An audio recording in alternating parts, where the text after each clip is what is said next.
What's up? What's up? It's good to see everybody. Welcome to the channel. This is the live stream, the weekly live stream we have here on the channel.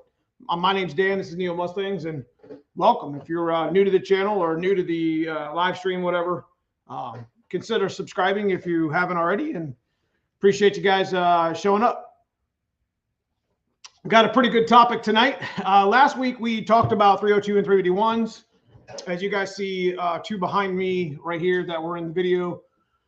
And I told you last week that we would probably be talking about them this week anyway. I felt it would be a good way to kick off the week to kind of revisit an old live stream topic that we had talked about 6 months ago or whatever. And we always talk about like the strengths and the weaknesses, and we always talk about the differentiation between, you know, the 302 and the 351. As you know, here on the channel, we have both of them in multiple different Fox bodies with the past or whatever. But before we get into that, I want to make a big shout out to Handler Motorsports here, main sponsor on the channel, Team Z, Tremec, McLeod Clutch, you know, Stiflers, obviously some MAF racing. Appreciate everybody for, you know, being part of the channel, and especially to you guys who have subscribed. And last but not least, number one shout out to the guys in green, my channel members here on YouTube. So thank you guys for your continued support here on the channel. Yep. So, you know, once again, we're going to be talking about, I'm going to be showing you some of the things that, if you didn't get a chance to look at the last week's video where we were talking about the 351 Windsor pound for pound, kind of was a little bit clickbaitish, but it really was pound for pound. And, you know, usually when you say those type of, you know, that type of a phrase, you're thinking like, you know, which one's tougher and which one's stronger. So that's what kind of sparked up this whole live stream this weekend, is the fact that, you know, I wanted to give you some examples. Maybe you didn't see it in the actual like video or what have you. So we're going to give you some examples here with the 302 and the 351 behind me. Some of my experiences with it. You know, what's your options? What's the differences? We got a lot to talk about tonight, so I'm excited. It's you know, it's a working sort of live stream, so you guys can kick your, you know, your comments, kick your information in the comments about the 302 and 351 and your experiences. So definitely would like to share that stuff with you, with everybody tonight. So let me jump through the chat here. Appreciate you guys. What's up, Super Dave? It's good to see you. Didn't see you last week. What's up, Ryan Bass? Good to see you, my man. Is that an ultra blue two-tone car? Is that what I see right there? That looks good, bro. What's up, Carlos? Lamar Richardson in the house. What's going on, buddy? We got to get together this week. Figure out what we're doing with your engine. It's going to be ready, brother. It's going to be ready for you. KP, have you looked into fixing your car? MF Customs in the house. What's going on, Dan? It's good to see you. If you guys don't know who MF Customs is, it is the adapter that allows you to adapt the Terminator X into your stock Fox body. So we actually spoke this past week to Dan a little bit, not in much detail just yet, but we had talked about possibly putting one of his adapters in one of my cars, mainly the black car, because we daily drive that all the time. And I need to start getting ready for, I need to start learning Terminator X more. I have a very base knowledge of it, and there's a lot to be learned, especially with the SSP coupe on the horizon, because that's going to be a Terminator X car.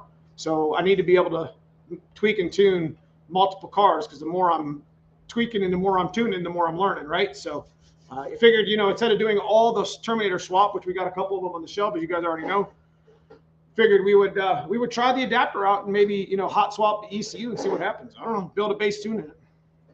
Budget Dom in the house, what's going on? Congrats on picking up that vert. Yeah, so if you guys didn't get a chance to check out Instagram or Facebook, I just posted a picture of, this past weekend, before we get into the topic, this past weekend we brought in a convertible. It had been in like mid-Ohio or whatever, and it was up for sale for, I don't know, about a week. I don't know, whatever. A lot of people were interested in the car. Car was hit real hard.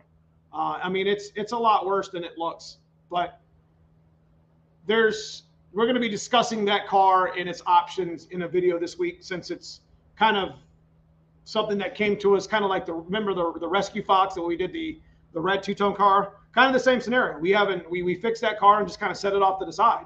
I mean, it was tweaked pretty good. We didn't know it was like that. And we spent some money and some time and some professionalism over at the auto body shop that's got my SSP car at. And we fixed the Fox body, you know, in preparation for possibly using it for something else. So what's up? Cousin Paul's in the house. Good to see you, Cousin Paul. I believe your short video, you said the 351 weighs, it's 80. It's actually a total of 80. Matter of fact, now you guys know, y'all know I can't start no live stream without having a whiteboard, right?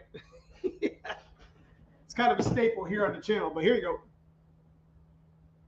If you guys didn't see the video, please go watch the video, whatever. It's actually pretty informative, and we're going to talk about a lot of the things in that video that we're going to talk about today here on the channel, but there's the differences. Now we're just talking, when I did this video, we were just talking about stock bottom end stuff. We weren't talking about forged pistons and forged rods and aftermarket cranks and stuff like that. We were just talking about, okay, if I was to switch, and this is going to start the topic of the evening, if I was going to switch from a 302 to a 351, how much weight's it going to be, right? That's what it kind of led me into today's live stream, is that video from last week, which was a pretty hot topic on the channel. As you can see, it would be a total of about 80 pounds. Now we're just talking stock short block. Here's one thing to actually consider. What if, now I'm no professional mechanic. I don't claim to be. And I don't know how much the aluminum heads weigh, because I don't have any aluminum heads actually sitting out and about. I don't think I do. Not fully assembled ones. And I should have weighed, I didn't even think about it, I should have weighed the aluminum cylinder head.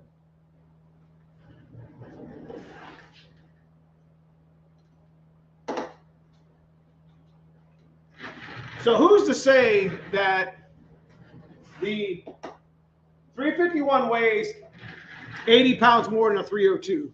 But consider the fact that's only in short block status. So a 302 head probably weighs about 56 pounds, fully loaded with rockers. So you're looking at like 112 stock bottom end 302.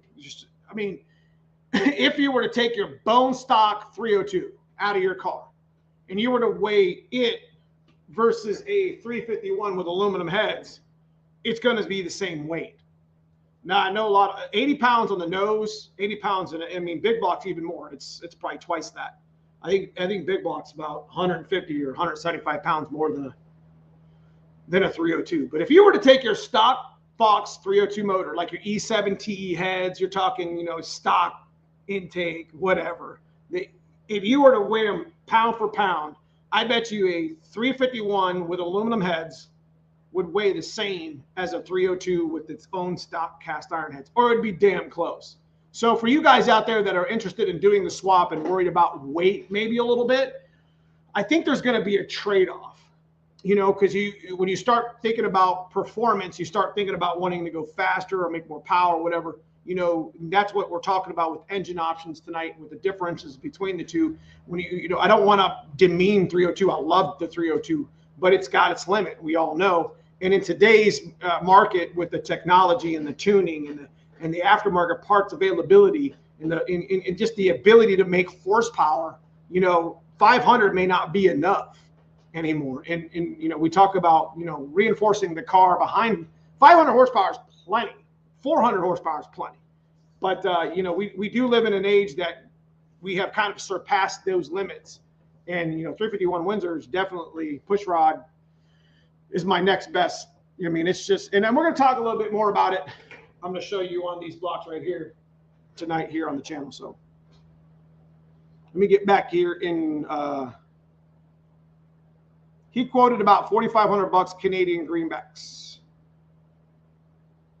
And now I got to figure out weight transfer. Cool. What's up, Broken Tool Garage? Good to see you, my man. Jimmy Willie in the house. Is that the 387 looking good over there? Yeah, this is, we'll talk about that here in a little bit. I got Cousin Paul and Sandy's flip piston 302 that we're going to be building on the channel here.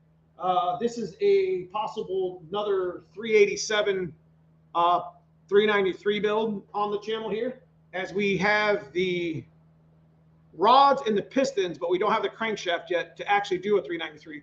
But here's the thing. When we took this 351 apart, and we did it on a short last week, if you guys seen it, the bores were really good condition. So it's very possible we might do another 393, or excuse me, another 387 build. There was a couple things that we didn't really want. I don't know if we wanted to use Fox body pistons this time. Maybe do a 387 with an aftermarket, like a cheap replacement piston. Does that make sense for you guys that have like aluminum heads already? I think it's a great idea, because nobody really covered the 387 in full detail on YouTube. We're going to do it the real budget way with the factory Fox body pistons. And then I think we're going to maybe build another 387 with maybe a cheap replacement, like hyper eutectic piston with its rod and another crank, balance it, and maybe, maybe we'll do a raffle on it. Maybe we'll do a giveaway. I don't know what we'll do with it, but I think that would be really cool for the channel, considering where it's going with the 387. What up, Hanlon Motorsports in the house? Yes, sir. Me too.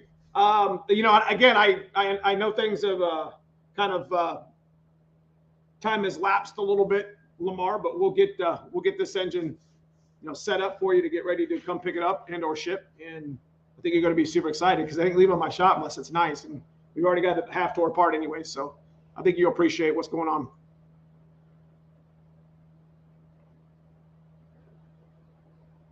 What up, barbecue, Mike? 351 windsor swap was a dream back in the day. That's right. It was kind of hard, because like you weren't finding, back in the day in the 90s, you weren't finding a roller block.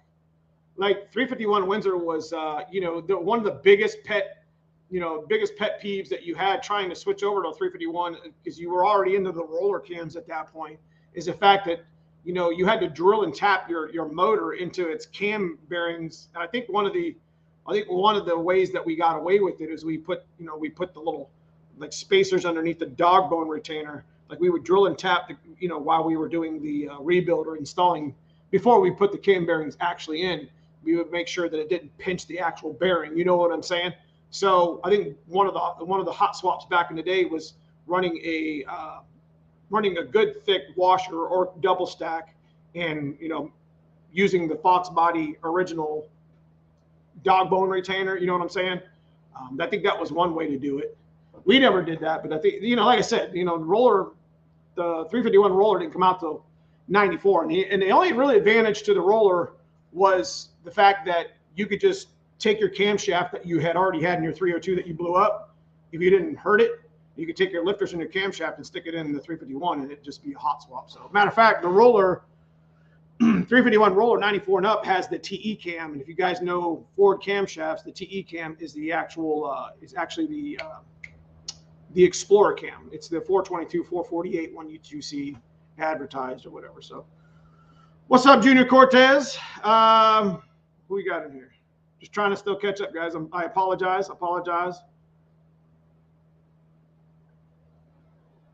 Super Dave, man, I appreciate the $20 super sticker, man. Appreciate you donating and supporting the channel, man. You're also a great member up on the channel. I thank you guys so much who help out here on the channel. Helps me to go to do things like this and have live streams like this. So I do appreciate you, man. Hello, Neo family. Love the blessings, all from Michigan. Man, I appreciate you, Robert. Appreciate you stopping in. KP, speaking of ECU tune, the 2023-2024 GTs are now locked. Apparently, only a few well-known aftermarket tuners like Steeda may have access to the. Wow. Locked, huh? Yeah, 94 and up was the F4 TE block. Matter of fact, I have a 93. Listen, I had made the mistake years ago when I sent cousin Paul and cousin Fred out to. Matter of fact, there's like a U-pullet or whatever, a pick and pull apart up in Cleveland, and we pulled a 351. I went through, pulled some heads and intakes years ago, and there was an E350 van. So you don't see those. Those were kind of a rare van, but it used to be a service truck. and it had it had a V8 in it, a 5.8 351 in it, and it was a 93. So I was like, I didn't do any Google checking or whatever. I was like, I should pull that motor and we're going to build it. And we ended up tearing that whole motor apart. And this is before, I mean, it's probably what, 5-6 years ago. I was just like, man, I opened it up and it wasn't a roller. I was pretty sad, but we ended up running link bar lifters. So that's kind of one of the advantages. That's one of the ways you can rollerize the 93 and lower blocks. Is just you could either do the machining where you actually drill and tap the the boss, the cam bearing areas or whatever to fit it, or you could run link bars. And I would suggest running link bars over the other. So I've got to get back to the car to prepare for Ford takeover. Yes, sir. Appreciate the Super Dave. What hoods will work on with a 351? Can you get away with a 2-inch? Probably not.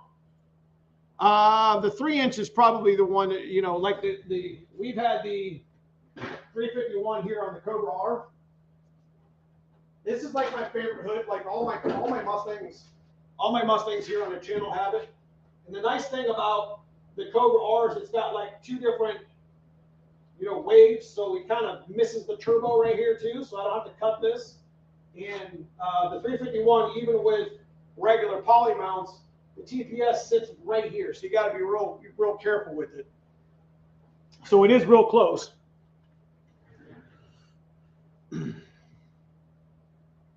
What's up, Tim Webb? So anyways, moving on. Do I need to be concerned about indexing flywheel? Not really, but you should always. If it's a factory Ford bell housing, I would probably say go ahead and send it.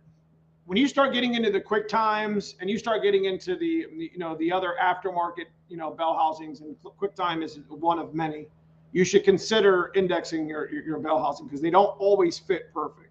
So indexing, what's the advantages of indexing your flywheel, or excuse me, indexing your bell housing? Because I'm assuming that's what you mean.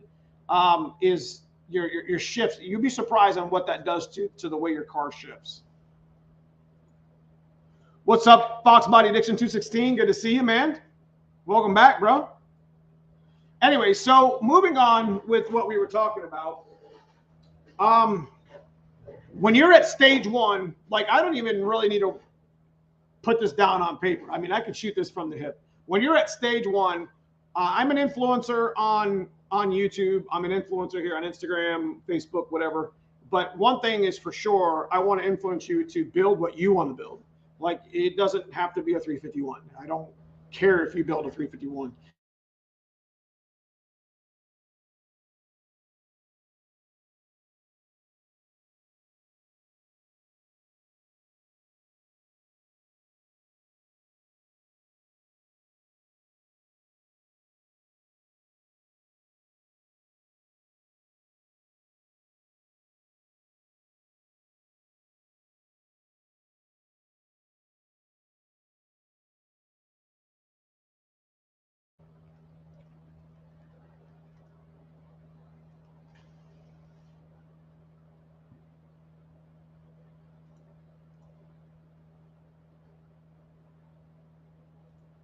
So we should be good.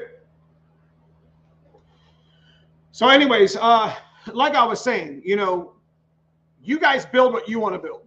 Like don't, well, first things first, real quick, if you see the buffering, it's probably the internet or whatever, so it'll come back. Don't worry about it.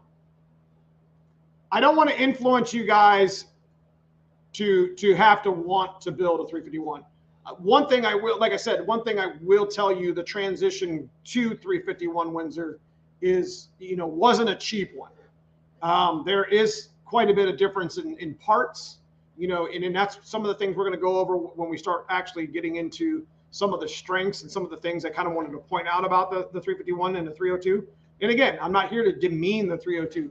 I've made really good horsepower with a 302. Split a couple of them, but that's just the way it is. So 460 built, big block Ford, 67 Mustang, coupe, all the good stuff. X8 second car, nice. 8-second car. Whew, that's flying, bro. All right. So some of the differences that I want to talk about with the 302 and the 351, and we'll pull these a little bit closer without without them falling on my legs. As you can see here in the stream, I want to show you guys. And we did talk about this on the video. I'm actually going to take these off, I think. Take one of them off.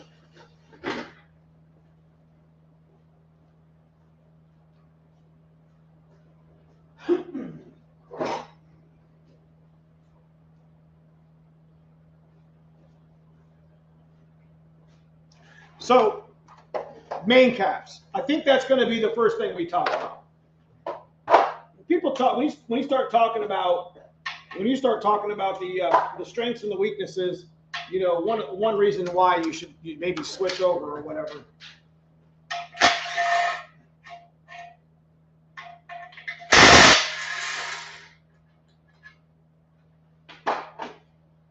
You can see how thick this main cap is.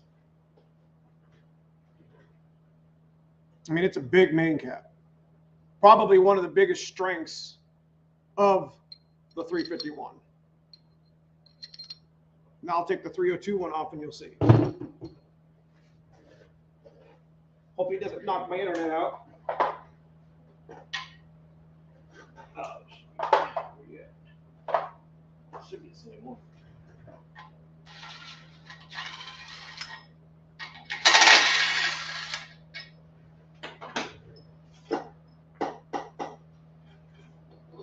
Main cap bolts, 1/2 inch and 7/16.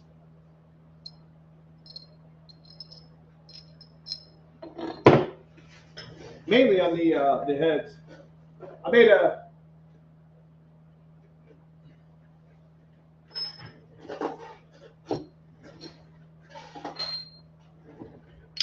so you can see the difference. See that? Look at that. One of the smaller ones, the 302. Got to make sure I don't throw these, let these drop. And the see that? That's probably one of the most determining things on a 302 versus a 351. So why is this even relevant? Well, here's the thing. When you're at stage one, and this goes for the people who are just now rebuilding their 302, don't have a motor, have a motor, but it's blowed up, needs rebuilt. You're kind of at stage one to where you can kind of decide, well, what's my goals with the car? Now, you could build an aftermarket block. I got one. It's an 8.2 deck. I'll probably have a 9.5 deck aftermarket block before the year's out, I'm sure. But these are your options. And you talk about 351, building a 351, you know, you could build a stock bottom end cheap, a 357, it'd be a little torque monster. Or you can build a stroker motor. And we've done that here on the channel with the 387. We did it real budget. You know, we bought a inexpensive crankshaft because we were using stock rods and stock pistons. So, you know, when you're at stage one,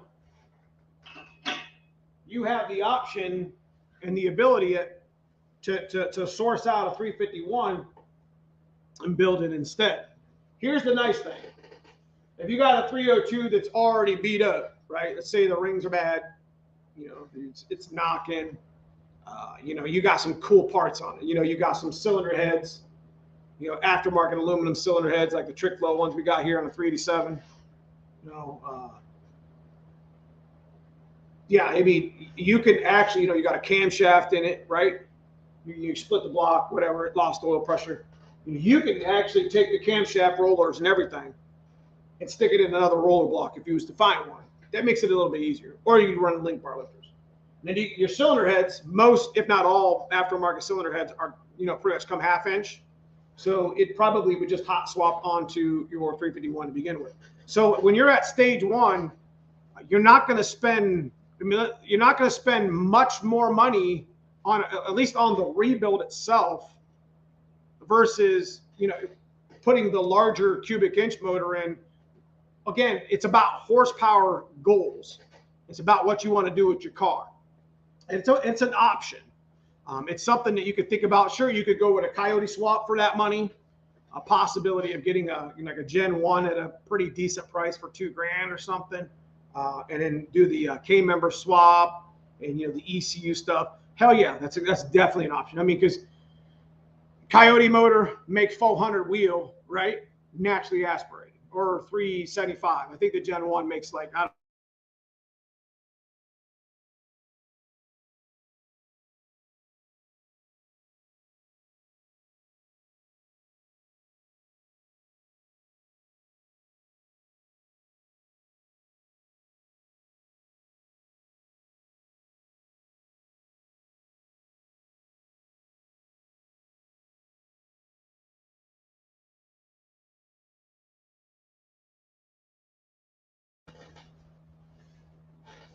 We back.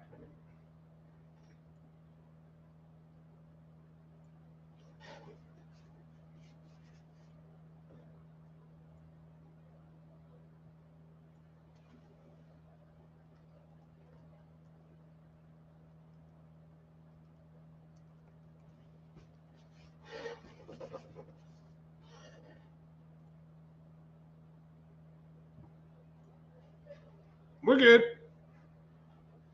Let me know if it stays blurry.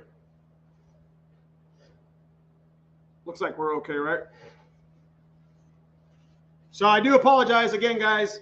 Most of the time, if the internet does go out, then I don't know what's going on. They've been working on the road down the end of the street. It seems like every time, you know, off topic on my soapbox, it seems like every time when spring hits, like they change the, I don't know, they turn the internet up, they turn it down. I don't know if you guys know what I'm talking about, but Spectrum here in our area messes with the internet. And, you know, I got freaking good internet. It's obviously not, it's obviously trash. So I do apologize for you guys, and I thank you for sticking around. So,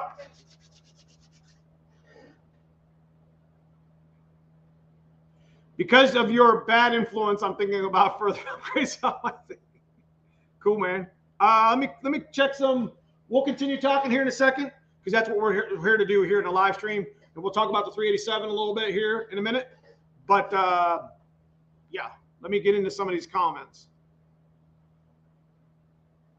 Yeah, the main caps are a huge difference. I mean, wait till I show you the crankshaft. It's crazy.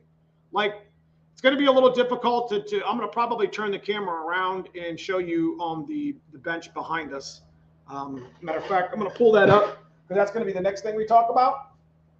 Now, we're not just talking about that. We're going to be talking about some of the hot swap parts that are probably the hardest for you to kind of get when you're doing a swap into your Fox body. Off topic, did you autocross your black thing? Did you ever? No, I have not. So,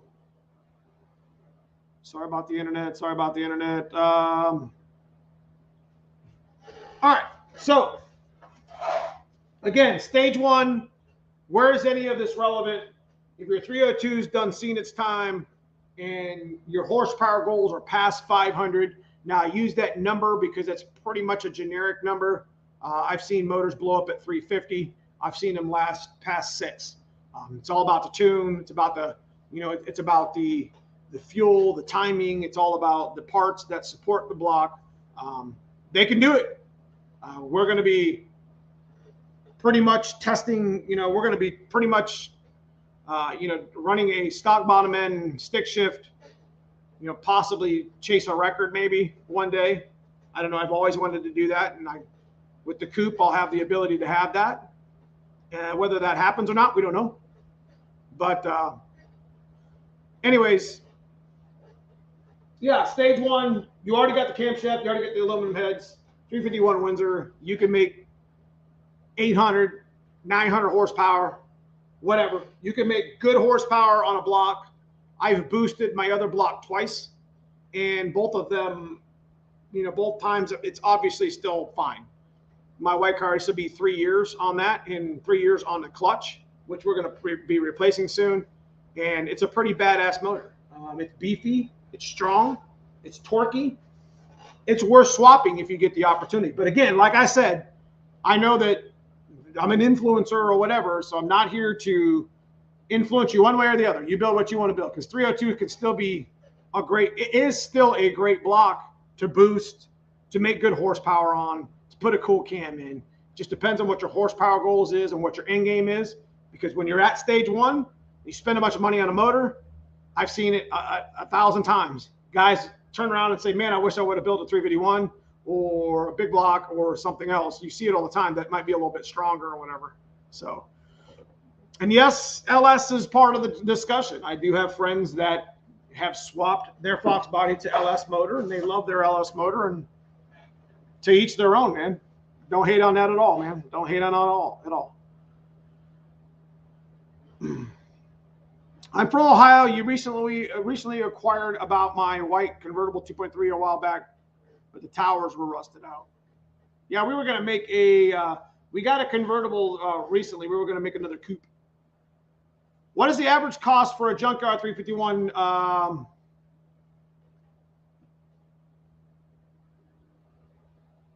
What is the average cost for a Junkyard 351? Okay, so if you go to the Junkyard, we'll talk about it real quick because the question was asked. If you go to the Junkyard, you find a 94 to 98, be looking for a Bronco, Ford F-250, because I don't think they came in F-150s. Somebody correct me if I'm wrong, but I'm pretty sure it's 250 up. There was a couple other vehicles that the Roller 351 came in, but that would be what you're looking for if you're trying to get a roller block. Now, if you're just trying to get a 351, consider one thing.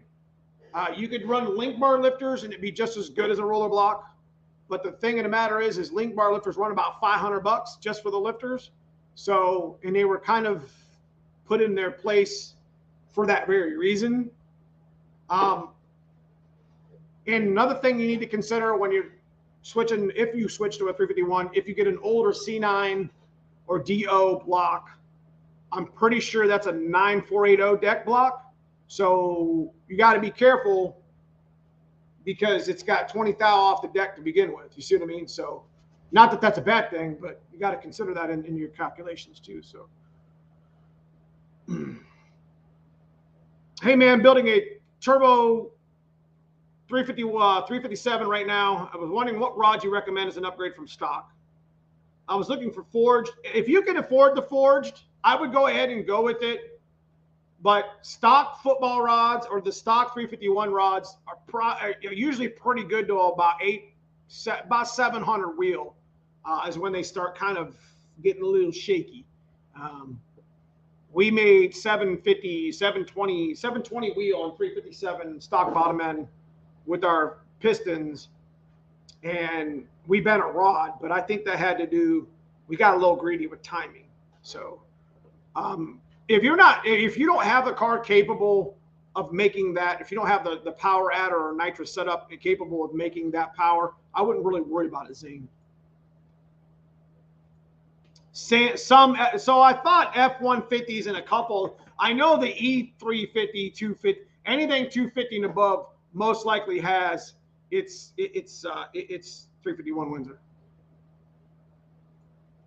I paid $500 for one last summer. So we purchased 4 recently. You know, if I see the 3, we got a couple local yards here. If I see a roller block, I'll buy it. And I think I paid $400 for the one that I know is in really clean shape, which is the one. No, take it back. I paid $1,200 for all 4. So we bought all 4 of them. One of them ended up being junk though. One of them was bad. If you guys remember watching the video, do you guys remember the 351 Windsor we found in the weeds that we actually turned over by hand and thought it was good? It had the no intake on the top. We walked by like 3 LSs and nobody even said anything. You guys remember that part of the video? That 351 Windsor went to Dave, the mad scientist, because he was building a 393. Well, we tore that motor apart and like it was just destroyed. We probably broke off 3 bolts in the front. We couldn't get the bolts out. I mean, he's a machinist. You know, when we looked at all the sleeves, like the sleeves were just rusted. Like I don't even know how it moved when I did it with the torque bar, but yeah, it was destroyed. So this block right here, or we're tearing one apart this week, the 4th one. We're going to be giving to Dave, mad scientist, so he can build his motor. Because I mean, that's not the way I do business. You know, he kicked in 300 towards one of the 4, and even if it's junk, it's on me. You know what I mean? So I got to give him one of the motors that I bought. I didn't give him purposely that one. It's just the one he chose because I gave it to him a little bit cheaper. But that's just the way I roll.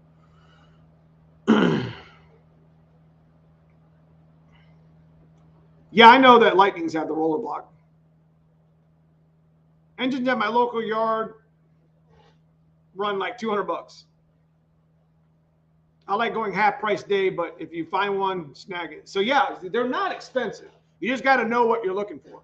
And at this point, the 351 Windsor's strong. Now there's plenty of 302 blocks out there, right? I keep all the good ones. We got a stockpile. We got a little storage unit full of them. They're in great shape. You know, I usually keep the ones. I usually donate the ones to my to Dave and Kevin over at the shop that need bored. You know, I usually keep the ones that are good stock bores for people that are interested maybe along the line. They might want to just do a stock rebuild on it or whatever. So, yeah, definitely. You know, the Clevelands are badass too. I've raced both Windsor and Cleveland. I've had much more luck with the Windsor stuff. Now, Cleveland, man, I often thought about on the channel building a cleaver, but to be honest with you, you know, you get into building all these engines, and then what the hell are you going to put them in? And then you spend, you know, I don't make enough money to be having 15 turbo cars and changing engines every damn year. So we had an idea, like I'm going to show you on the channel where the 387 was going to go, and you guys will be like, hell yes, you know, let's send it. But it ended up getting nixed. So we decided that the 363 is going in the coupe anyways that I've been wanting to build, and 387 would be perfect to put in a black car and daily drive the shit out of it. You know what I mean? They said, you know, I got all those haters on the shorts with the 387. They said it won't run, guys. They said it ain't gonna run, bro. We'll find out, won't we? Zing, yeah, I'm looking at 800 wheel reliably. That's a lot of wheel, bro. I don't want the rods to be weakling. Buy once or cry once. That's right. That's a good one, man. Every E350 van 89 had a 351 Windsor. Nice. Good info, folks. Does anyone know how much a Coyote engine weighs? The actual Coyote engine weighs, the short block is actually pretty light. It's the cylinder heads, from what I'm told. I think what Hanlon told me, the cylinder heads are pretty heavy.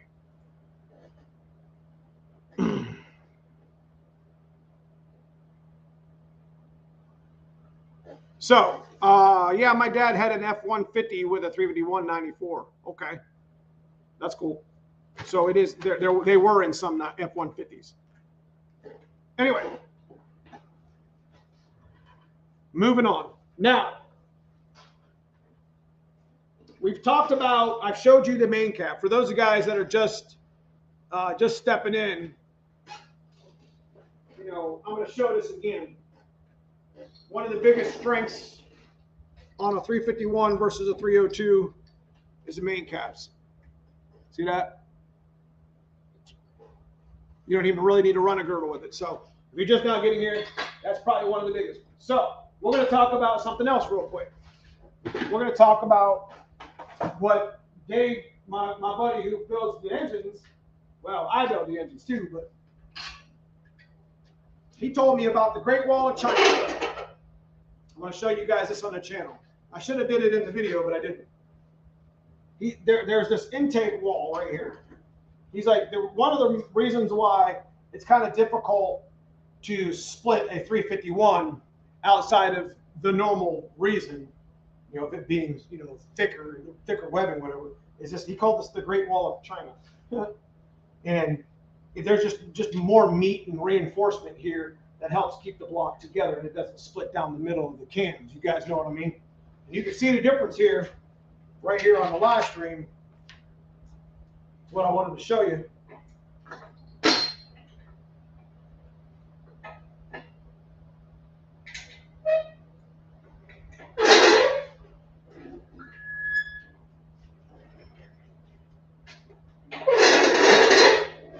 You can see how it's this webbing right here. It's real thick. It's real, it's like a big wall. And you got these like gussets or whatever. So outside of that, the block itself, it just got thicker webbing in here. And what we're about to talk about over here on the bench is I'm going to actually show you their crankshafts. And maybe you guys will ooh and ah on that one.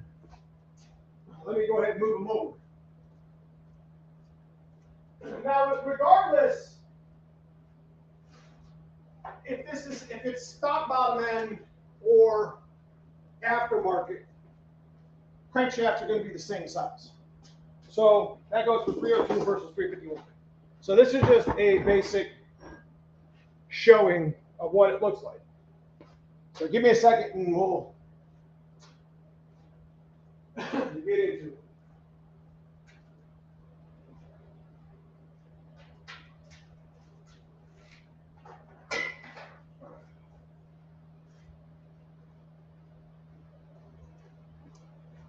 Hang on a second.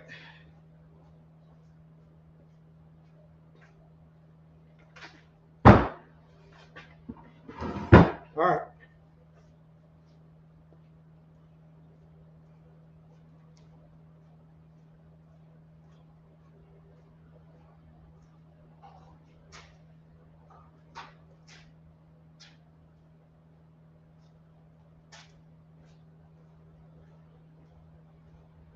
All right. I think I'm set up here. Now, I'm not going to be able to read chat when I turn the camera around, so give me a moment, please. Let me check chat real quick, and then we'll go back over.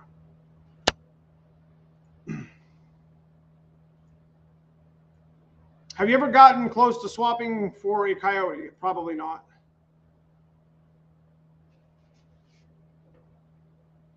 How much horsepower does a 387 like yours think it could take with a? How much horsepower does a 387 like yours think it could take with the 351 Windsor? All of it. I'd be willing to bet that motor makes 500 wheel NA. Or close to. I take that back. Not 500 wheel. 500 crank. I wish it made 500 wheel. Shit. So let me rephrase that. 500 crank, which would be like 400, 425 wheel. We'll find out. I have an idea to do a NA pull, but we'll figure it out. So I'm going to grab the camera here. I'm not going to be able to see chat. So I do apologize about it moving. So this is what I was talking about with the crankshaft. So let me spin the, I'm not going to do that. You can see here how much thicker the mains are on a 351 versus a 302. You're talking 3-inch mains versus 2 1/4-inch mains. And just the strength of the crankshaft. Much beefier, much more beefier. You know, the one downside to the, this thing does weigh a lot. So the rotating mass on a 351 Windsor is one of the main reasons why you want to kind of keep the R's low on it. 6,500 is about max you want to run one of those. Obviously, there's room for improvement, but in the stock bottom end form, for sure, that's where you want to be. So I hope you guys can see it. But yeah, you can see the difference in the mains. Now, the factory 351 Windsor came with cast aluminum pistons. Kind of not good. And then, of course, the Fox body ones came with a forged TRW piston. So yeah, one more quick look. There's your strength right there on top of the mains.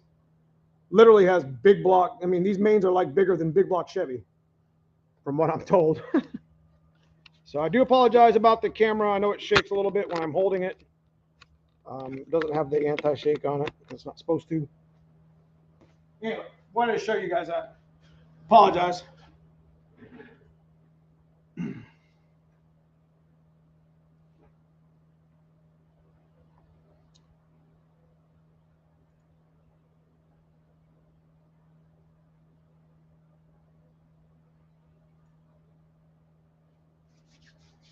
What control system are you running on the 387?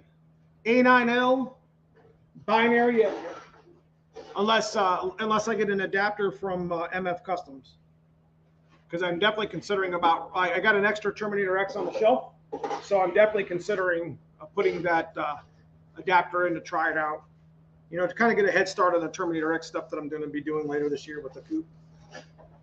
So, yeah. 302, 351, boys. There you have it. Now, we're going to talk about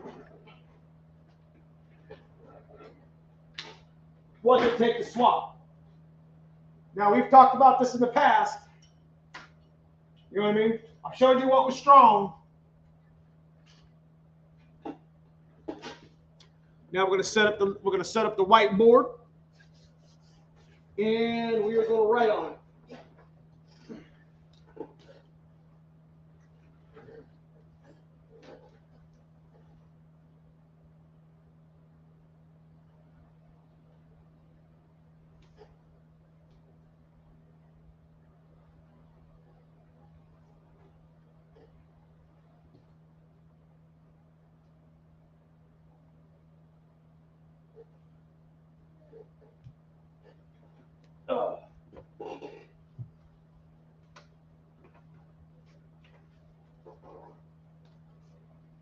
Here we go.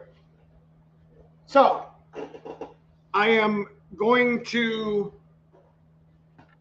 task you guys in the chat. We'll talk about 387 here a little bit.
I'll tell you what.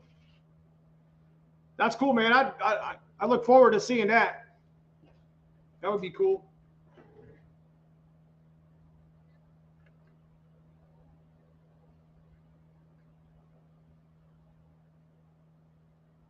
So we talked about this before in the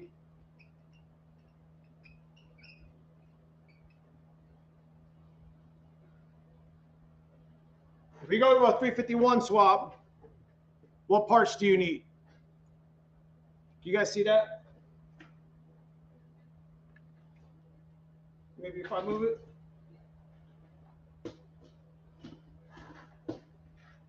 Maybe not.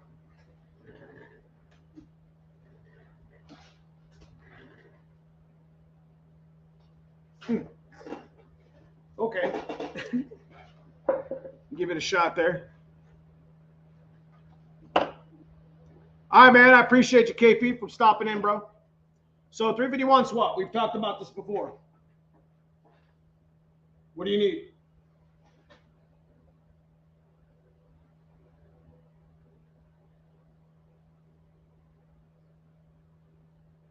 Let me scroll through again real quick.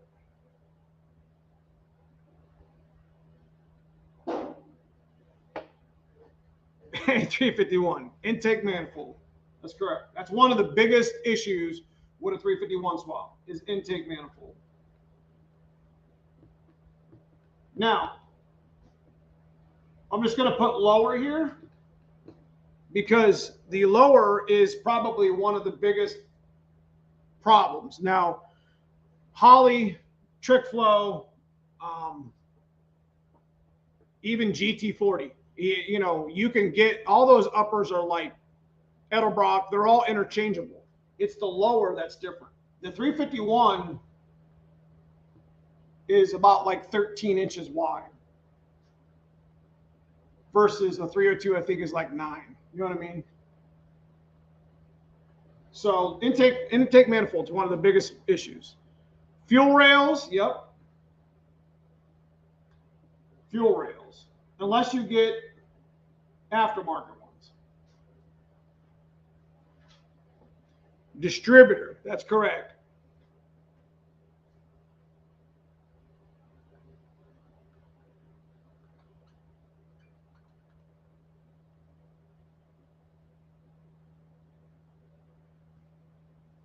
Oil pan. Whoop, let me go ahead and put these in here. Intake manifold.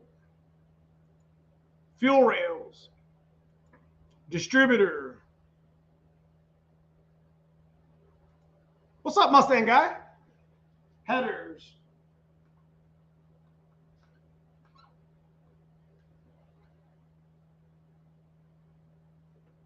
Oil pan.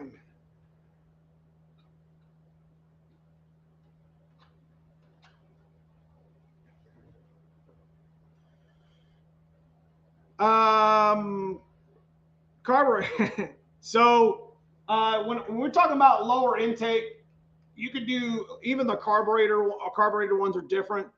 We're going to talk about kind of some of the more budget ways of doing this sort of. Like I said, we've talked about this in some of the other live streams that we had, but it's always nice to, yeah, the 351 Windsor intake prices are pretty outrageous, but they kind of already know at that point, you know.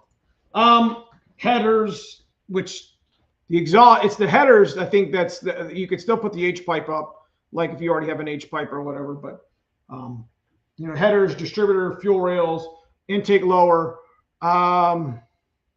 mounts. I would say we're gonna put motor mounts in there a little bit. So this is something that would have to be discussed because depending on what hood you're running, you might need to run a drop mount or a different type of like a vert mount. Somebody had mentioned that. So we'll put motor mounts in there.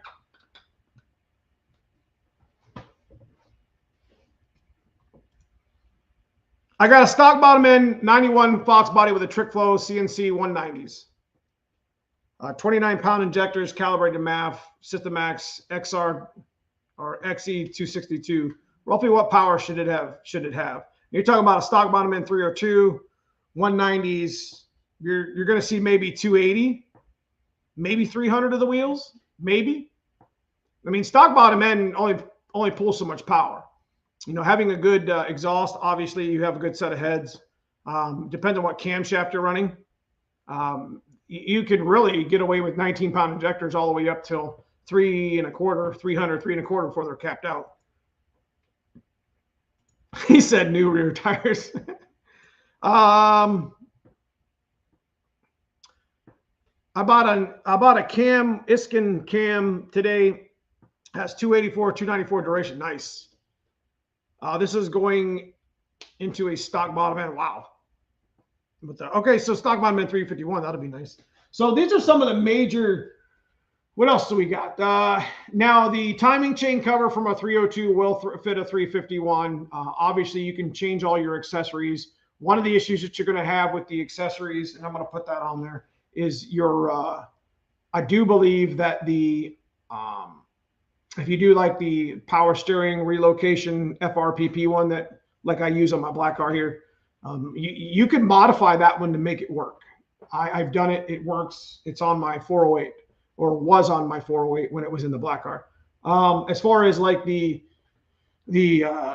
alternator relocation kit, the one that I got from like On3 and the other you know, the other companies, I think you have to turnbuckle. You have to have a longer turnbuckle or whatever. So we will put accessories, especially if you're, you know, you're trying to swap like all your front accessories over.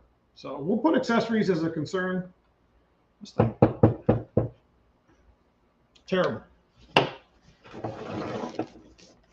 What did the piston deck end up being on the 387? 9.485, something like that.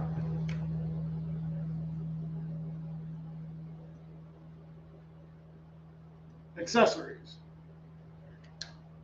Power steering, what's that? Take it easy, Bloker Tool. Appreciate you coming in. Can you use a factory K member with 351? Absolutely. Yep. It's just a good swap for long tube headers, right? You can use a factory K member for sure. I'm trying to make this so you can still see it. Me just being able to. Oop. Oh, this damn board. I can't even see it again. Sorry, guys. I'm trying to make it better to see.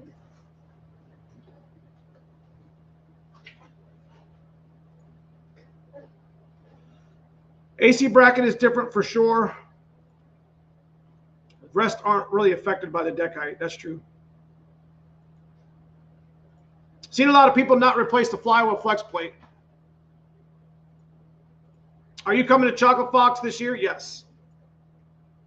Yes. Push rods are different. So when you start talking about cylinder heads, one of the things that you got to talk about is push rod too. You know, push rods are different. You can still reuse your heads. You can still reuse your your rockers. Head bolts are different. Head bolts, studs, they're different. So you need to buy those too. But the lower intake is probably the biggest hurdle. Because fuel rails, you at this point, if you're going to switch to a 351 Windsor anyways, most likely your horsepower goals are going to be pretty good, pretty high. So you could go ahead and just swap over to E85 system or a pump or whatever. But I'm pretty sure that you could modify the factory rails to fit if you want to actually extend the, what do you call it? The little rubber, front and rear hose. I've seen people use SN95 swap. That's a really good one. SN95 rails. They've also modified them, but I've seen people use those. I've seen people use the actual factory 351 rails. Distributor, there's actually a budget TFI 351. We talked about it last time in the last 351 discussion that we had on YouTube. Somebody said that there was a Rock Auto $100 replacement there for a TFI that fit a 351. If they want to put that here in chat.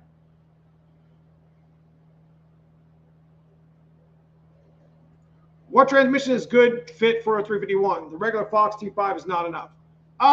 You can get away with a T5 if it's naturally aspirated for a while, but TKX would be your next one up, and or like a 4R70W AOD swap, whatever you want to call it.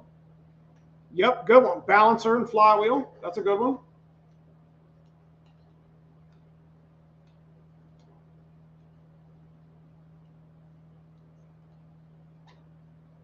Balancer and flywheel. Do long tube headers clear the stock shaft? I don't think so. So, yep. So the 351, I want to tell you, 28, these markers are just going dead. 28 ounce versus 50. So that's definitely a cost. Push rods are 7.5 inches long. Accessories, pretty much AC. So, yeah, we talked about headers already. So this is kind of the major hurdles when you actually start, dollar for dollar figuring out like your swap with it. I mean, it's got to be worth it, right? So one of the ways that switching over to a 351 Windsor would be profitable for the most part, or not much different than rebuilding a 302 that might be, broke, blown up, or whatever, is when you have already owned the heads and the camshaft, especially if you find a roller one. So it's definitely a big option. Having the roller 351 is probably one of the better options when it comes to that scenario. If you're legitimately sitting at the point where you have a roller and you didn't have an engine to begin with, finding a 94 and up roller block is nice because they had the stock Fox body heads on them, the E7 ones. They have the stock Explorer roller cam in them, and they'll make a little bit of power, in stock form. If you just put you still got to get an intake for them because there's no junkyard replacement for the most part. Like we're kind of spoiled with the 302 because we got the GT40s to kind of give us a little bit of performance, a little bit of airflow with the 302. So we do have a couple junkyard ideas with the 302, which makes it really nice. But when it comes to the intake's probably the biggest hurdle because there's so much damn money, But anyways, we're about an hour in. Like I said, I wanted to show you guys, these are the 351 swap differences. For the most part, there's probably some more in there. I'm not really thinking too hard into it because it's pretty much covered right here for the most part. There's definitely some money to be spent. But again, if you are going to buy this shit anyways for your 302, I mean, it's an option. It's an option to give you a horsepower goal that, at least here on the channel, I showed you, a horsepower goal that, it's a tough one to exceed with a 351 versus a 302. Everyone says the 302 will split at 500. That's not generally the case at all. But it has happened, and it's not uncommon to see one go past 500 and live. But again, it's about fuel and timing at that point. So that's what this whole stream was about, because we did the video last week and what have you.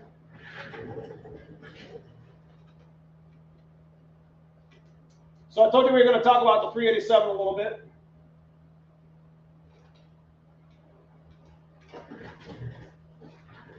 Let me jump into comments here real quick.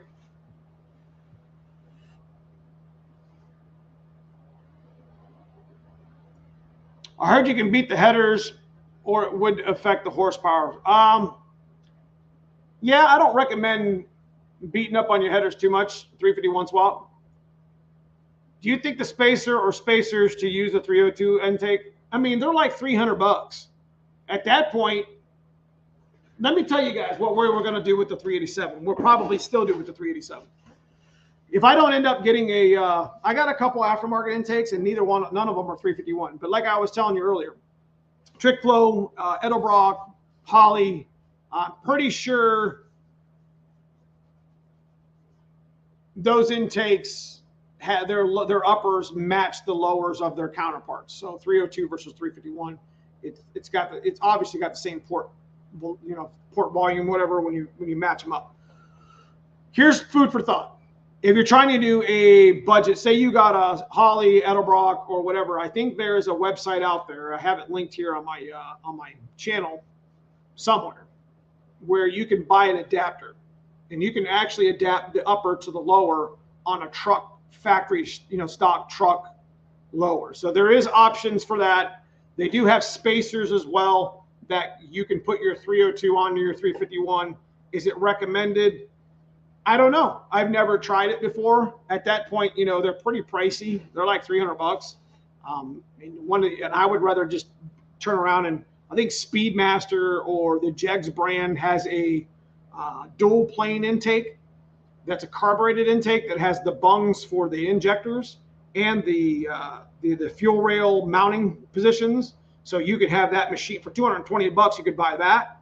You could you could take it to a machine shop if you have one that's capable of it. Have them drill out all the ports, wash the intake. You can run a hat system, which is probably what we're going to do with the 387 because we're trying to keep it budget or whatever. But yeah, 500 horsepower is a blast, man, and you can achieve that with the 302 all day long and twice on Sundays. So there's no reason why, unless you don't have an engine, a 351 Windsor. If you don't have an engine, or your 302 is already blowed up from a turbo, or it's just whooped and you're ready to move on, this is the only time that I would actually consider maybe putting a 351 Windsor in your car. 302 is plenty fun, and a majority of the people who have box bodies, I would imagine, street cars, are live under the 500 horsepower umbrella anyways. So 302s are just fine. We've done them here on the channel for years, and they've lasted. Matter of fact, Dad's car makes what, 370, 380 to the wheels with a supercharger and 450 torque. I mean, the black car behind me ran 10 teens with a stock bottom end, stock cam, GT. I mean, nobody believed the motor was pretty much production. But those of you guys who follow the channel knows, that's for sure. What's up, Dana Robinson? Good to see you, man. Summit Tech in the house. What do you think of the cam I mentioned above? It's a pretty stiff cam, man. I mean, 284, 294 is a big duration. I think that's a bit much, bro. I'm not gonna lie to you. Roadkill did a test. They beat the hell out of the headers. Didn't hurt power. Very surprising. I did not know that. Can you use the same radiator? Yes. Radiator means nothing. Just run a 3-row and some good airflow.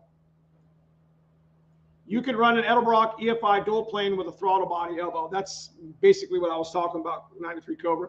Like you could get one at Jegs for like $220 that has the injector portholes that you can have drilled and machined. So that's what we're going to do probably with the 387 if we don't get a trick flow one. I know that trick flow was we were talking about getting a trick flow lower and just sticking one of my uppers on there, but I don't know if that's what we're going to do. I blew my 302 with nitrous. Full sense, son. Neo, I really appreciate your time and info you provide. Thank you, man. I appreciate you for showing up on the channel, guys. This is what it's all about. I try to give you my experiences with Fox bodies. I try to build, repair, salvage, do what I can, and this is some of the stuff that I've learned over the years. Once again, I'm not here to influence you to move over to a 381 Windsor. That's not what I'm here to do. I'm here to tell you, through my experiences, this is what I've learned. Some of this stuff you're not going to see on YouTube. You're not going to see, you're going to see burnouts and whatever, but you're not going to see the meat and potatoes that like I gave you in this like live stream, like the 351 differences. I just happened to have a 302 we tore down and a 351 we tore down, and we did it for that video very purposely. And they're both going to the machine shop to be machined. One of them is going to be a 393 or a 387, and the other one's going to be a stock bottom end 302 that's going to go in cousin Paul's grabber blue card. It's going to be a spare whatever engine off into the side. So Tater, I run Hooker 2-inch primaries. Wow. Aftermarket K member with stock steering shaft that I cut the rag joint off and welded a knuckle. Good point. The rag joint's terrible. Can't get trick flow lowers right now, last I checked. Yeah, so that's probably why they're pricey. Yeah, Neil, your knowledge is super helpful and great. I actually engage with chat. Yeah, I try to answer as many questions as I can that's relevant to the live stream, best I can. I try to show you guys, this is stuff that you're not going to see. I mean, you're not going to see this stuff in person. I mean, you learn as you go. I had no idea when I was talking to mad scientist who's built thousands of Ford engines. I didn't know what he meant by the Great Wall of China. that wall that intake front. He's like, you know, it's just one of the supporting factors on the 351 outside of it having thicker webbing and monster main caps. He's like, you realize that the 351 Windsor has bigger main, you know, bigger than big block mains. They're huge. And it's kind of one of the reasons why 351s don't really rev up, you know, rev out too much. You know, you shouldn't take them. They're not meant to be that way. You know what I mean? They're just too big. It's a badass motor. I mean, it's like a mini big block. So, what's up, Kent McCraney? Good to see you in the house. I'll see that.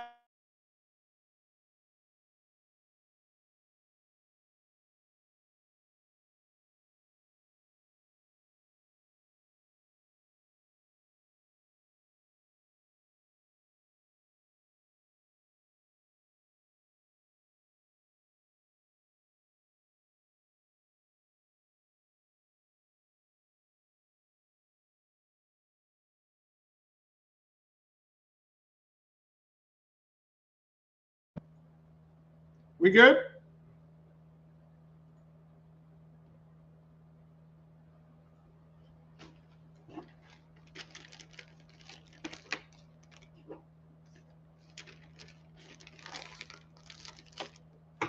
What Pete say? Okay. I'm waiting for it to catch up real quick. Hold on a second. It gets kind of stupid. Guys, give me that thumbs up. If you're here in the chat, I got 100 here in my chat. Give me some thumbs up, bros. Handler Motorsports, you in the house?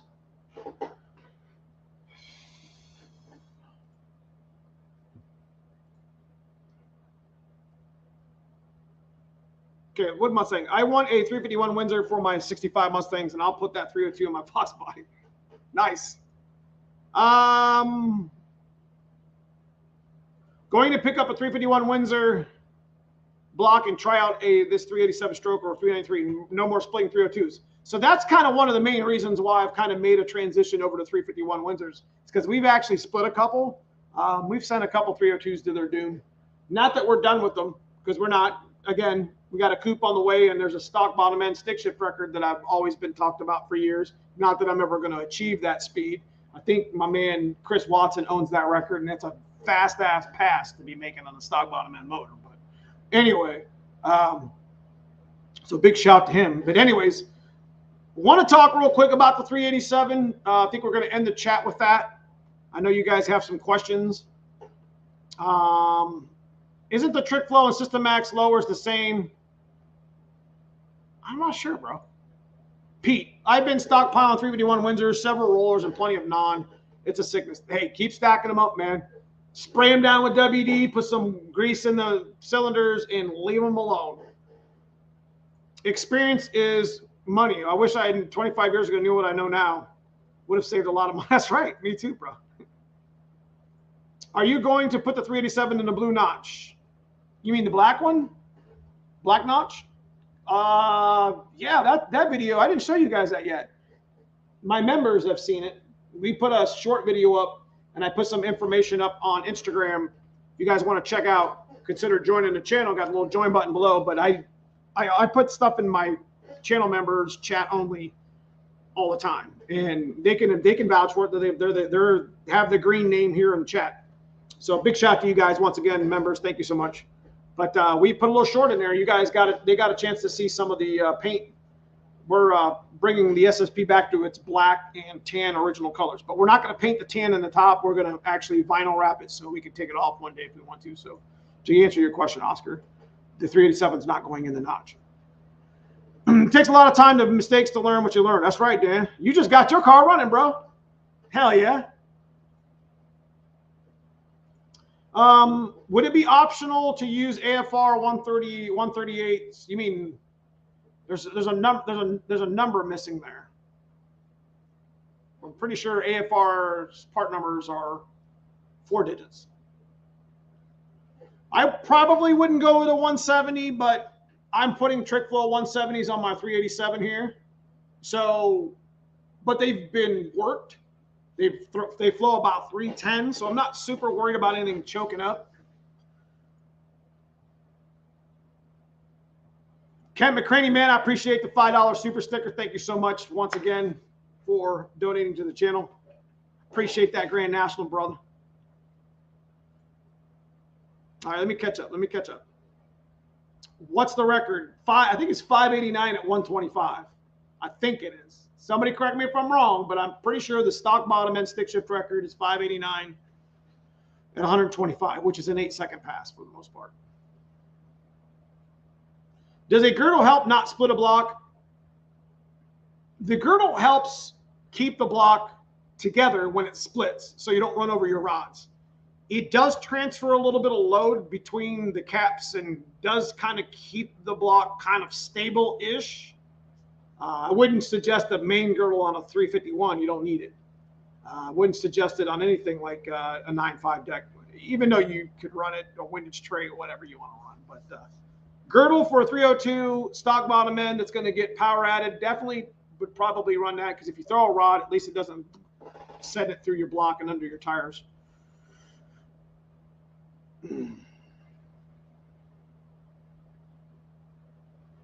Rattle Trap Foss, good to see you, man. Not really a Ford guy, as you aren't reinforcing the top of the block, so it makes the block stronger, but cracks. It still cracks. Yeah, I got a stock bottom end 302 190 X303. Well, that's like 560, ain't it? The intake is a 93 Cobra. Should I port it or go with a trick flow? I would go with a bigger intake and leave that Cobra alone. Cobra intakes are worth $1 or $2 nowadays. You know what I mean? SSP going to be fire. Yes, man. I have been waiting to build this damn coupe for like 10 years. Couldn't find them. Every time I'd go to get an SSP, or every time I'd look at an SSP, you know, it was the right time. And it's the same thing with these damn motors and these Fox bodies. I'm not even going to bullshit you guys. It's all about timing. I mean, I wasn't ready to build a coupe a year ago. I wasn't ready to build an SSP coupe 5 years ago. I've seen a number of deals come through. I've seen a white one that was in Michigan I was going to go get for $3,000. I mean, it came with a bunch of parts and it was clean, but it was tweaked. He didn't tell me that until I was about to leave the damn driveway. So is it this one that I'm fixing, but it wasn't like that. And there's a handful. There was a green one that I was going to go pick up for like $8,000, but it had all the parts already in it already. The cage, the axle built, the K member, AGE, so I could put whatever motor I wanted into it. So it just wasn't like, you just know. It's like when you go to pick up, when I went to pick out my dog, my black lab that I got, the dog picked me. You know what I'm saying? So like the Fox body, when I found this SSP on Facebook, it was a great deal regardless, but it's just like, it picked me. It was just like, I'm going to make this car great again. I mean, it had a bent cowl. Like I said, I got a video in my channel members. I'll probably release the short later this week or something for the actual, you know, for the channel itself. But yeah, this car needed help. This SSP needed some serious help. Luckily, it was rust free. Cowl was bent up, but I had a cowl I saved just for this very reason. I had a great professional people over at the auto body shop. You guys got to see the work that they did on this cowl. It's amazing.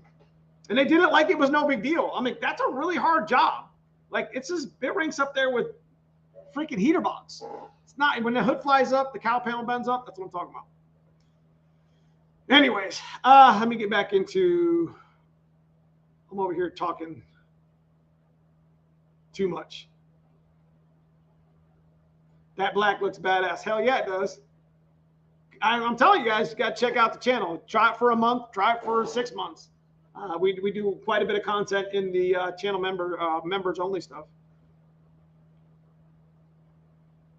Hey, what's up, boy? SVT Dan in the house. Just so you guys know, Dan is a very, very, he's a close friend of mine here in Northeast Ohio, fellow stick shift guy. Big shout to him for going 880s on his supercharged stick shift IRS car, right? Anyways, pretty much the only Cobra ever to go 8s in a stock style form without going solid axle or something like that. So He's the guy. He's coming for his plates. You guys seen it on my trailer. He's coming for his front plate that I took from him a couple years ago. Damn. Super proud of him, though. Super proud of him. And he ain't done yet, though. He's going to have the record of the fastest IRS. MF, going to go ahead and head back to work. Have a good one. Hey, man, I appreciate you stopping in, Dan. Sorry, I'm probably already gone. I'm trying to catch up here. Vinyl wrap, that's what we're going to do. We're going to vinyl wrap the tan on the top of the SSP. That way it looks clean. It's the correct color. I think it'll look good instead of trying, it cost me a bunch more money to get it put on, but I would rather be able to take it off one day if I wanted to.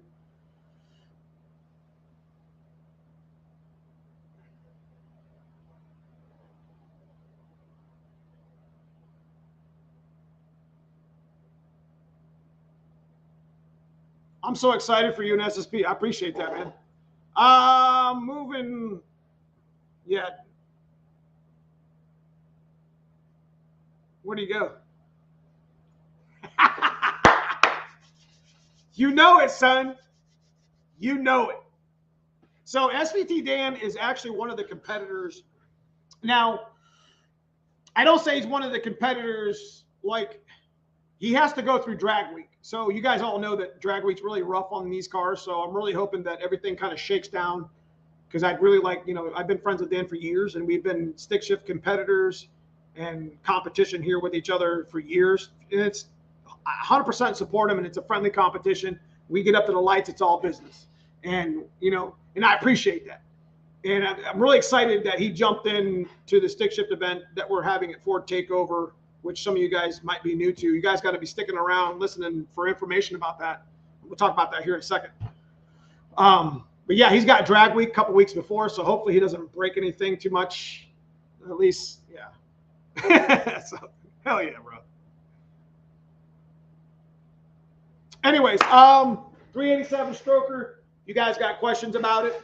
We just put it together last week. We're going to put we got to do piston to valve. We got to check push rod length. And like I said, I had already bought that lower intake to do the boot or the elbow on. So that's the way it's going to go into the black car. So I don't have to worry about any clearances issues. So I've always wanted to try the elbow with the dual plane. It's just a cheap lower intake. And the mad scientist, Dave's going to go ahead and hook us up with, drilling out the injector holes and hooking up the frame, the fuel rails for us. So it's going to be pretty fire.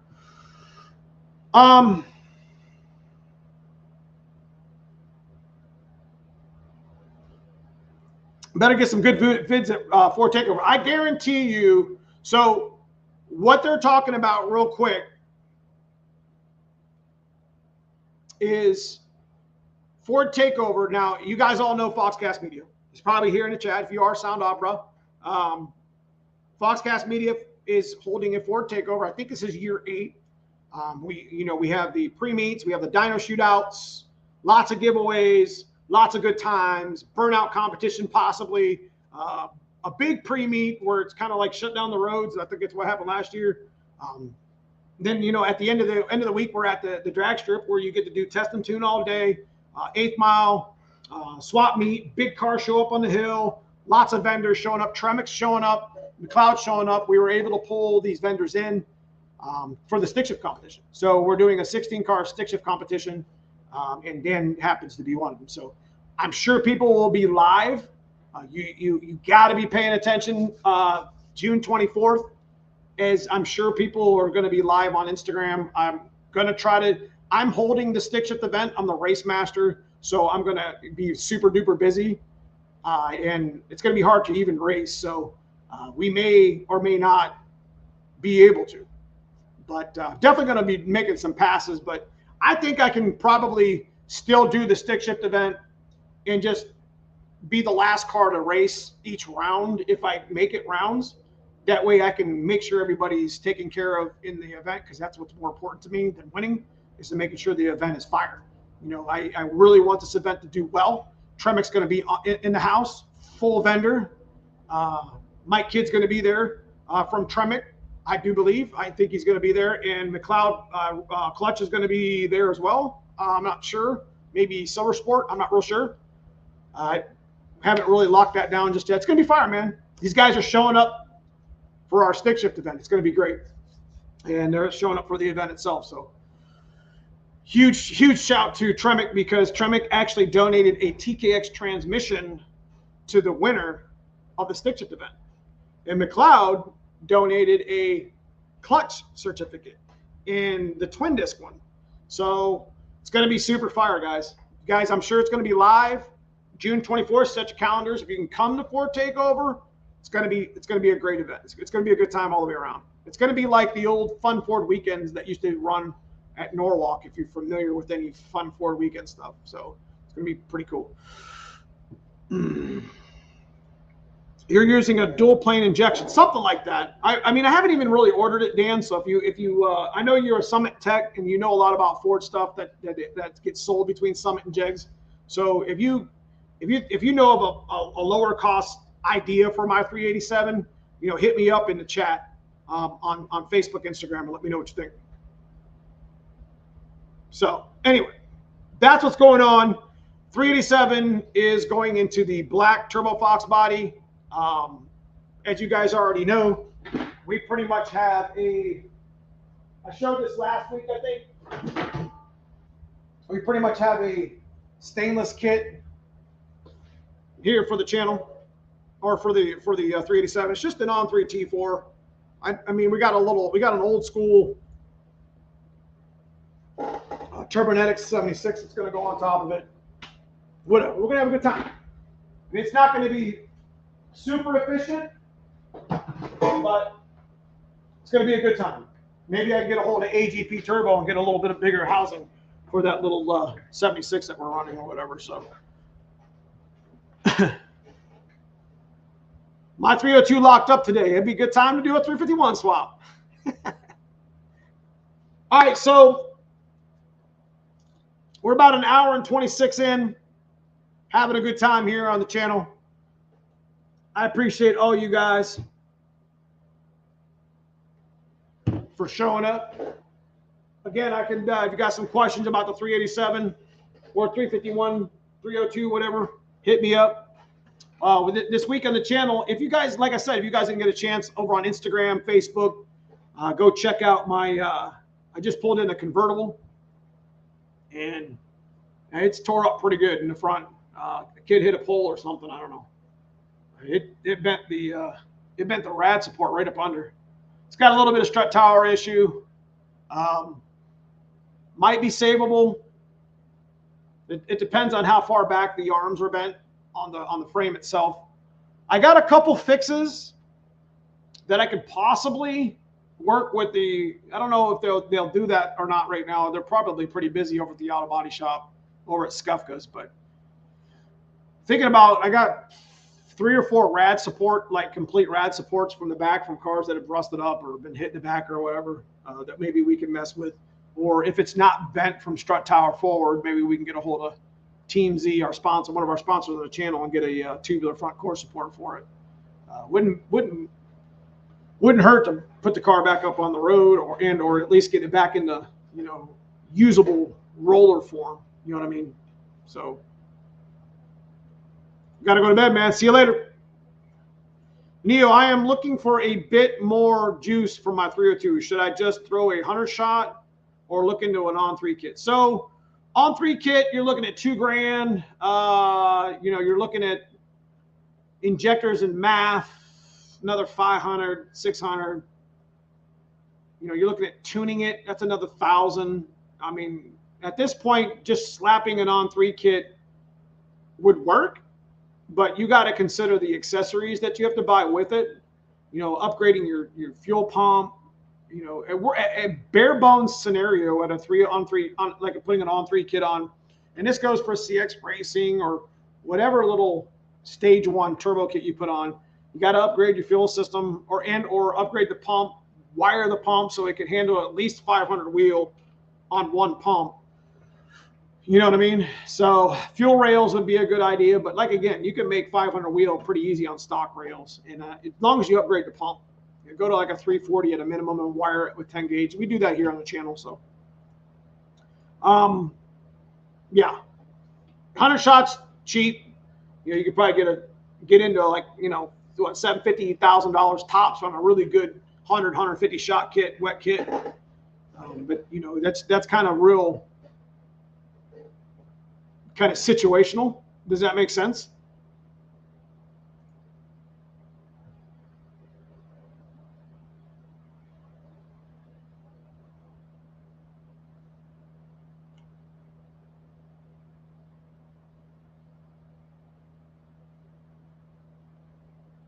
Sorry, I'm reading chat. What's your favorite Fast and Furious movie? Curious? You remind me of Dom with all the cars. I appreciate that. Definitely not Dom. But Fast, I like them all. I like the whole saga. I think the Fast and Furious, I think the first one's probably the best one of all. You know, tuna, no, in tuna, what is that? Hold the tuna. What does he say? What does Walker say? I should know this.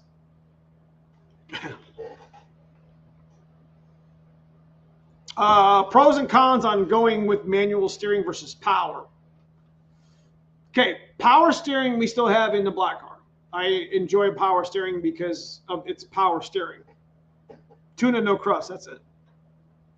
Anyways, manual steering is more for a car that's more serious for strip use. I've got no issues running with a manual rack. I've done it for years.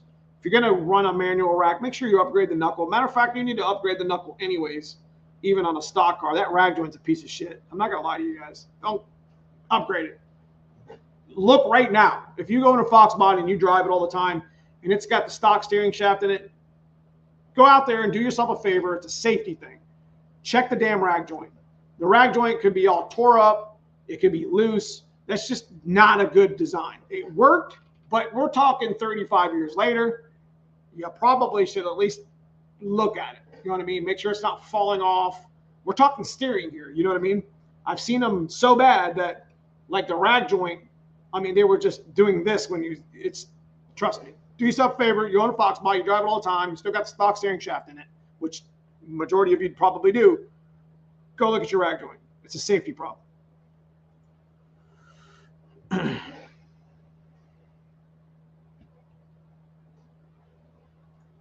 Manual rack with full spool for 460 up front. Good luck turning it. So we run full spool in the white car with the manual rack and a faceplated trans.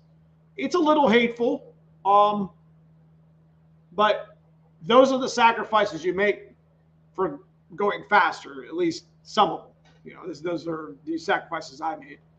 Black car is a little bit different. It's got a synchronized TKX T56 from Handler Motorsports. Got power steering. We do run a spool in the black car, which that's going to probably change. We're going to kind of decommission the black car back to being like a real street car. Not going to have heat and AC in it because, I mean, I'm not going to drive it in the crazy winter anyway. So come get them U-joints for steering shafts. They're like, yeah, I know. They're cheap. I agree with upgrading the rag joint. Yes, the rag joint, guys. If you take anything from this live stream outside of me trying to talk you into going 351 Windsor, which I'm not, but it's an option. Go look at your rag joints. Tech tip of the week. Make sure your rag joints aren't falling off. And even if they look like they're shit, replace them.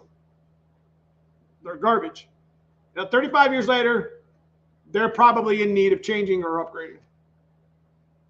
The power steering shaft is a pain in the ass to install, though. Not really. It's 2 bolts. Tap it off. I mean, it's been on there for 35 years, so it's not easy, but it is what it is. So, yeah, tech tip of the week, boys. Go check your rag joint. Yeah, that's something I should do every damn week. I mean, we talk about some of these safety things. I'm going to give you one more. If you drive your Fox body pretty often and you haven't checked this yet, you need to. Takes a screwdriver. Pop your damn headlight switch out and tell me what your wires look like. The headlight switch is probably one of the worst designs because there's so much amp and power coming through there, with especially with fog lights. So tech tip again for the week: take a screwdriver. Don't pry it out. There's little tabs on the headlight switch. There's 2 of them. You just pop it out. Comes right out. And just make sure that you pop your big plug out and make sure it's not broke up, falling apart, or melted. They do make replacements for that. So check that out. Do me a favor. Murphy's Law 50. I appreciate the $10 super sticker for donating to the channel, man. Thank you so much. Also a member of the channel. Join button below, man. Thank you so much. Did you see that convertible in the chat? Full spool here with 10.5 wides. That's what we got on the black car. Full spool with 10.5s. It does chirp for sure. That should be upgrade for your, yes, that's correct. For sure, brother, for sure. Anyways, all right, so we're about hour and a half in. It's getting close to 10 o'clock here Eastern time. I do apologize if, some of y'all are just chiming in. I do need to I was thinking really to maybe start doing a later live chat. But to be honest with you guys, I apologize to you guys out there in the Central and West Coast that chime in on Sunday night. I do appreciate you guys being here that do. It does get a little bit late. I'm not really a late owl. I like to get up early. And I do apologize if if it's a little early for you to get on. I mean, I think West Coast is that when I go live, it's like 5 o'clock their time. So I'd like to try to equalize that, but I guess there's really no happy medium when there's 4-hour differences. So Lamar Richardson, man, I appreciate the $20 super sticker for the channel, man. Thanks so much for what you've done for me. Make sure you guys check out Lamar's engine video coming up very, very soon. He's also done some pretty fire I don't know what to call those big caricatures, not caricatures, but he does some pretty cool shit with those with people's Mustangs. He's done everybody's, like Brutals and Kenny Shawn at Blue Oval. He's done a number of them, so he's got a very good skill with woodworking, man. Big shout out to you, brother. 860 Fox, hey Dan, what up? What you know about the Volvo electric pump? Now that is something that I'm definitely interested in looking into, because apparently the Volvo electric pump works, obviously is electric, but the lines fit right into it. Is that right? Now you're talking, I think somebody said that the lines fit right into the rack.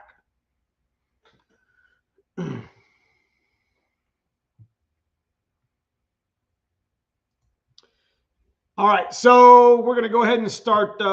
Guys, big shout to Adventures with Super Dave, $20 super sticker, man. Kent McCraney, once again, $5 super sticker. Murphy's Law, $10 super sticker, man. Thank you guys so much. And Lamar Richardson, $20 super sticker for the channel.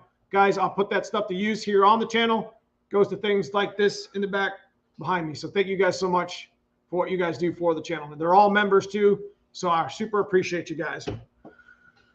How about those new wheels? Yes. So VMS, I reach out to VMS because they actually make the fats and the skinnies of the same exact wheel that LMR just came out with, the 10 holes, phone dials, whatever. I am definitely interested on getting a set for the SSP as just like maybe a car show street wheel. I would switch my RC comps off and get a custom made set of VMS phone dial 10-hole wheels that are black, because the SSPs were black with the silver cap, which I have a bunch of perfectly good silver caps. That would be pretty fire. Tell me I wouldn't be fire. Running 15 by 10 or 17 by 10s on the rear, 17 by 4s in the front that are 10 holes, 5 lug, 4 of the SSP coupe. Tell me that wouldn't be fire. Skinnies and fats with the original like style wheels at the. I mean, look at me. I'm getting all excited there about that shit is awesome, bro. That would look sick. I'm just telling you. So I did send a message to VMS on Instagram, because I don't know if you guys know who VMS is. They're a wheel manufacturer. They just dropped the skinny and the fats, they're not part of the channel. They didn't pay me to say this, whatever. I'm just telling you guys that LMR just dropped a really nice set of 10 holes, but there was no skinnies. I think the VMS wheels are 15s. I could be wrong. But I'm looking to definitely put like a 10.5 on the back of my coupe and like a skinny in the front. And they did have the skinny, so I don't know if they made them in a 17, but we're finna find out. That would look fire, bro. Stroker or Coyote swap? If you got the transmission and everything, I would go with a stroker. Yeah, I agree with that. Anyways, all right, guys. Without further ado, it's what? March what? It's March 19th, guys. If your car's sitting on a jack stand right now, if your car's sitting on the lip like my shit is right there, get it off your jack stand, get it off the lip. I'm always preaching that. I don't give a damn if you got to put your stock parts back on. Get it done. Don't let them sit because you're just going to stare at them with good weather. Drive your Fox bodies. Enjoy your Fox bodies. Build them the way you want to build them. I may influence, content create, YouTube, whatever, but I'm not here to tell you that you need to do one thing or the other. You build your shit the way you want to build your shit and enjoy it. We're all car guys here. We all have a different vision on what our cars need to look like and what would look good and what wouldn't. I'm just living the dream with my Fox bodies here. And I appreciate all you guys here on the channel for listening to me ramble once a week, listen to me give my opinion and share my opinion and my experiences with you guys. And once again, I want to thank you for a wonderful live stream. Pretty good at content involved there. And I appreciate everybody that was involved with it. So thank you guys to the guys in green. Big shout out to you guys in green. Once again, my club members. Big shout out to my sponsors, Handler Motorsports, Team Z, Tremick, McLeod, Trick Flow, MAF Racing, Stiflers. Appreciate all you guys as well. We will see you guys this week in the next video. It's going to be some fire stuff coming up this week. So make sure you pay attention and watch the channel. I will see you guys, once again. 650 motor Bayer, yes. 650, my dude, man. 650 Edgar is a great Fox body mechanic. Big shout out to Edgar. If you're in the West Coast, check out 650 Motors. So, yeah, I will see you guys soon in these videos this week. If I don't get off now, I'll just keep rambling. Have a good night.